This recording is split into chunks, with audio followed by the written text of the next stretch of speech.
Am I overreacting? My sister's husband basically stole a TV during Black Friday and everyone's acting like it's fine. This just happened during Black Friday, and I'm still trying to process it all. My sister and her husband, Mike, went to Walmart for the annual Black Friday sale. They described the scene as absolute chaos. Hundreds of people everywhere, barely any employees on the floor, and a total mess. Amidst the frenzy, Mike managed to snag a doorbuster deal. A massive 65-inch TV, marked down from $899 to just $399. However, the checkout lines were so overwhelming that many shoppers simply began walking out with their carts, literally pushing through the exit without paying, as there weren't enough workers at the registers, and security was completely overwhelmed. Surprisingly, my sister and Mike decided to join the masses. They walked out with their $400 TV, justifying it by saying that everyone else was doing it and that the store should have been better prepared for the crowds.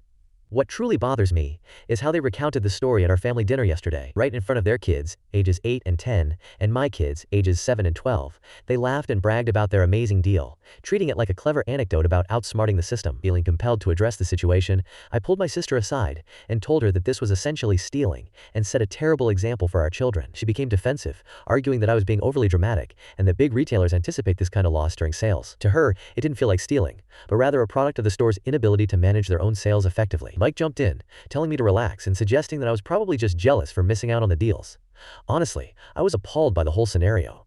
Later that evening, my kids asked me if it was okay to not pay for things when stores are exceptionally busy, which only reinforces my concern about the message this sends. Since I called her out, my sister hasn't spoken to me. My parents are saying I should apologize for creating drama and that it's none of my business. But doesn't someone need to say something when it comes to teaching kids about right and wrong? Am I truly overreacting here? Everyone seems to think this kind of behavior is just a normal part of Black Friday, while I can't help but feel like I'm losing my mind over it.